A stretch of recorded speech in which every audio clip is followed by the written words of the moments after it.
Hey guys, InfectedXenon here, coming at you guys with a top 10 traps of the format. Here they are, in my opinion. This, of course, is my opinion and my opinion only. If you guys would like to comment down below your favorite traps, feel free to do so. I highly advise you do, just because I get a lot of messages asking me, oh, what traps do I think are better this format. Here I'm making my own video. I'm probably going to make one for the top 10 spells of the format. And I'm also going to make like the top 50 best side deck cards for this format, because last format I did that and it became a really popular video. So I'm hoping to remaster my goodness, I guess. So I'm going to give like a couple discussions and reasons why I feel like each of these cards is fantastic to run. And that's about it, unless of course sometimes you won't be seeing this in all your decks because there's some archetype specific trap cards. For example, Infestation, Infection, 10 Sen, 10 Ken, all the 10s and the Kens and the Sens, or whatever the fuck they're called.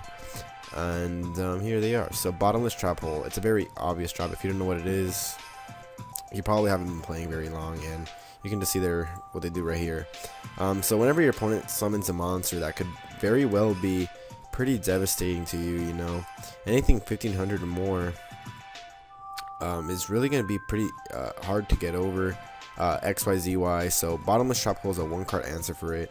You're probably not going to be able to normal something anything higher than 1900, which is pretty much a standard low attack for any monster in your opponent's deck that they're going to play. Of course you have like hand traps that are like effect beta like 0/0 too strong, but you know, bottomless trap hole is a very good answer. There's a reason why I got hit to 1 this format, because they didn't want people having too much easy outs things. Bottomless trap hole at 2 was really hard card to get over, because you bottomless their two of their bears and they're gonna have a bad time. You bottomless their rooster, they're gonna have they're gonna be forced to go Levier, and that's not their go-to play. So bottomless trap hole can really do stuff. You can even bottomless Ophion if they don't have the pandemic, and if they have the pandemic, they only got 2 more maximum left in their deck.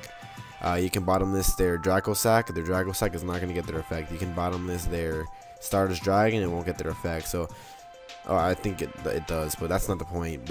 Bottomless off Starlight Road. Like, no one plays that card, but you know what I meant. So, bottomless trap hole becomes a really nuisance for your opponent to get over. So, bottomless trap hole is a very good card, and this is not an order. This is alphabetized. So yeah.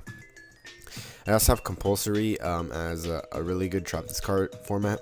It was insane last format at 3. It was really insane. So very cool that they brought it down to 1. Well, not really cool because, well, I liked it and I liked running it in like all my decks, but it was a really overpowered card. Because think about it, they go let's say Dragon Plants, they go Dragosack. You compulsive back, they wasted their time. They go Tour Guide, Zenmans, you bounce it back. They go anything Synchro Summon, you bounce it back. And all the resources and material and time that they took to set up the play down the drain just like that. You can also, like, let's say they go Rescue Rabbit into 2 Heliotropes. You compulse one of the Heliotropes back, they attack, whatever end phase it'll die.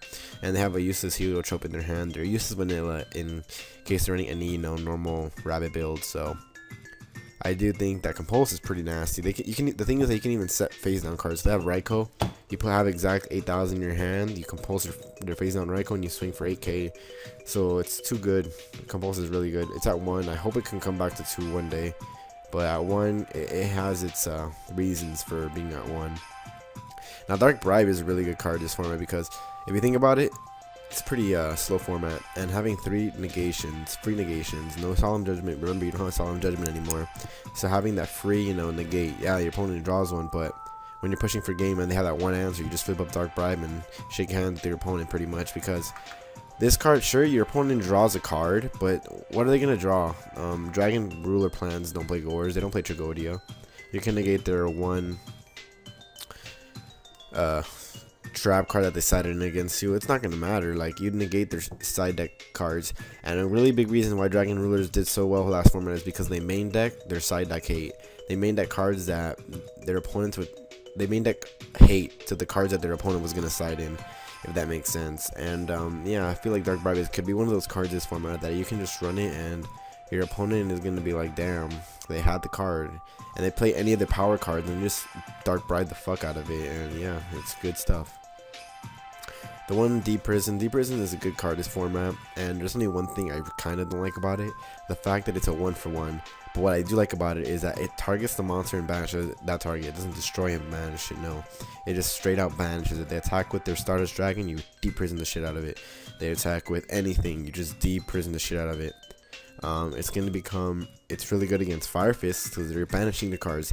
Any way you can banish Fire Fist Bear against 4-axis Fire Fist, and you're gonna win the game. You get rid of their 3 Fire Fist bears and you just win. They're just gonna shake your hand, they're gonna slap you across the face if they're ghetto, or you know, that kind of thing. Like they just don't like losing their bear. I'm sure they play Forbidden Lance, but you're just playing on the card that they have, the Forbidden Lance. I don't know why Konami put it at 2. No, I mean, in the beginning of the last format, some Fire Fist players ran 3, but it was just an overkill running 3 of a 1-for-1 card, you know. But it's still a very good card. The fact that it's a 1-for-1, you know, we don't have many traps this format honestly to work with. They like hit like 1,000 traps. It's boundless. So having that random card is pretty good. So Fiendish Chain. Hold on a second. I sneeze like a biatch. Okay, so Fiendish Chain. I wish Fiendish Chain would have been chained to my sneeze, so I wouldn't have sneezed, but whatever. So Fiendish Chain, at first, at the beginning of this format, I wasn't really looking into it, to be honest, but more and more as the format went by, I liked it. Why is Fiendish Chain good? It's an effect veiler, but not only that, it's a trap, and it negates attacks. So it doesn't negate attacks, but you know, it stops attacks, possibility of, you know, attacking, whatever. So they go Stardust Dragon. Okay, let's make it more late in terms. They summon Kirkion. You effect veiler. They attack you for 1600, you lose. Let's put it that way. Or they summon Kirkion, you Fiendish Chain it. It's there.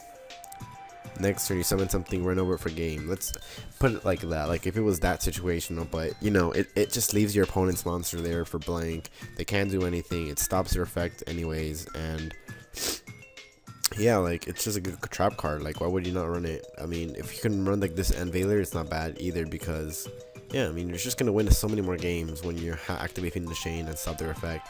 Sure, effect Veiler is good because it's a tuner, but Fiendish Chain is good too. Just saying.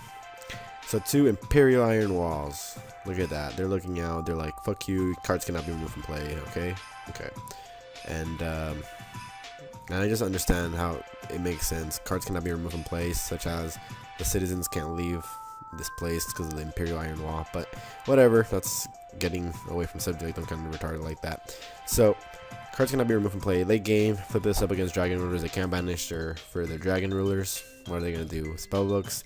They search your fate. They set the fate. You flip this up. They're gonna have a tough time, you know. So it's a really good card against decks that banish a lot, like Chaos Dragons. If Chaos Dragons ever become a thing again, there's always against that. Against Evil Storms and Constellars, it could somewhat be good, but not really. I wouldn't side this in against them, just because there's only 3 cards you're hitting off their main deck, and sure, you're only hitting 3 cards or maybe 2 copies of Fate off a Prophecy player, but they keep recycling it back into their deck. They're gonna use it like 6-7 times in the duel, so that's what I mean by that. Yeah, and they also can't use High Priestess now that they're using High Priestess. Magic Cylinder, it's a very obvious choice. It's just not the fact that you have no traps. It negates the attack, and you flick the damage back to your opponent. So next turn you can rally up and do that big push for damage and probably win game. So that's why I have it. It's just a negation, and it inflicts damage to your opponent. So it's kind of like Deep Prison is a 1-for-1, but Deep Prison gets rid of the card while this does the damage. So they go like Ophion, you fucking Magic Cylinder the fuck out of Ophion, and then do their thing. Mirror Force is pretty much just like Deep Prison, except it can destroy more than 1 monster, but it destroys, so it can be negated by stuff like Stardust Dragon. And Stardust Dragon is relevant now, remember, Dragon Real Plants, so yeah, so that's why Deep Prisons could be better, but Mirror Force could be better, because it can destroy 5 of your opponent's monsters, and then they're just like, damn, what the hell, dude. Warning, just a negation, you know, 2000 negate. It's always been good. I don't know why people started disliking it last format. I'm like, well, how could you dislike a card that you pay 2,000 life points, and like, let's say they top deck Miracle Fusion, they activated you, warning you like, fuck you, you lost. Like, it negates any summon, so good. I mean, why would you not run it, right? It's too good to run, not to run. And then Vanity's Emptiness. Neither player can special summon monsters. Destroy this card when a card is sent from the deck or the field to your graveyard. So you can still use hand traps under vanitys, emptiness, and your opponent cannot special summon. So after you set up and special summon whatever, you go and flip this up, and they GG. Our national champion Patrick Hoban won maining this in Dragon Rulers. Like, who the fuck mained this in Dragon Rulers? He did, and he won nationals, right? I also heard he was running it when he top 4'd YCS Toronto with Dragoonity, Dragon Rulers, whatever the hell he was playing.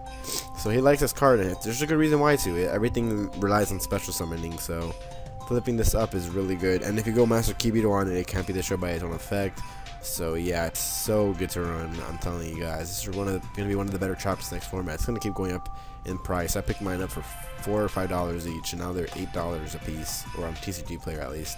So yeah, these are the best 10 traps. I do want you guys to comment down below what's your favorite trap for the format that I did not list, so people who search up this video can see your suggestions and maybe try them out.